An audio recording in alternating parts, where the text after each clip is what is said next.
Tell me why the entertainment industry has been so slow to recognise what's been happening to the Palestinian people. I think it's a combination of things. I think some people just don't really know and understand what's happening. There's been so much disinformation, so much suppression of the truth around this issue for so long. I think a lot of people generally don't quite understand what's happening, the way it's covered, the way it's talked about as a kind of equal conflict between two sides, rather than occupation, rather than apartheid, rather than genocide. These things, I think, make people think, well, I'm not getting involved. It's complicated. And I think the second thing is there's a lot of fear. I think that now that the truth is so clear for everyone in 4K, it's streaming live to everyone's phones, I think a lot of people are concerned about what speaking out would do to their careers, to their livelihood. People got mortgages to pay. People have worked all their lives to get to a certain place. And that's not me excusing them. That's just me trying to kind of get underneath what's going on, because I don't believe people on a fundamental level are callous. I think people care about other human beings. I think it's fear and ignorance is the main thing. And what are those material harms that can befall you if you speak out? Is that a real thing for people with big platforms such as yourself? Well, I don't know. I mean, I guess I can just point to some instances that we've all seen in the media about people maybe losing representation, losing work, facing disciplinary action.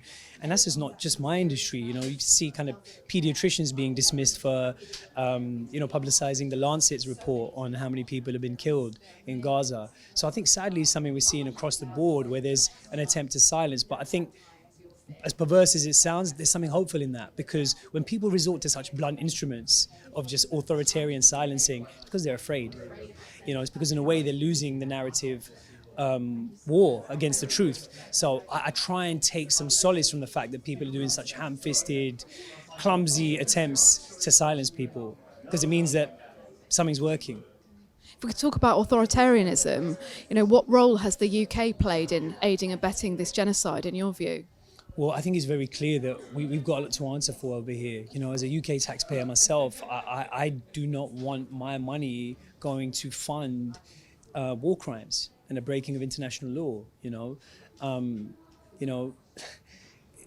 We've had a democracy in this country for a very long time. Some people would question how robust that democracy is right now, but it seems to be something very perverse that the values that we hold so dear over here, we don't think other people are worthy of. And so anything that we're doing to deny other people their freedom, it's just got to stop. It's just basic common sense. So I think we've probably got a lot to answer for. I hope there's an independent inquiry at some point, and I hope that point is as soon as possible.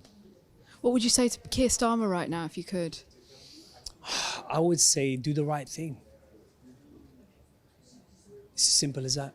If you're a leader, you're there to lead from the front. You've got to shake off the fear. You've got to shake off all the political calculations, and you've got to do the right thing. I think when all said and done, people are tired of, strategic political maneuvering getting in the way of doing the right thing. So I think people want that. And actually, politicians are so scared of that. I think that if they just stand up and do it, actually, that's popular. People want someone to cut through and say the thing they know to be true. So that's what I'd say.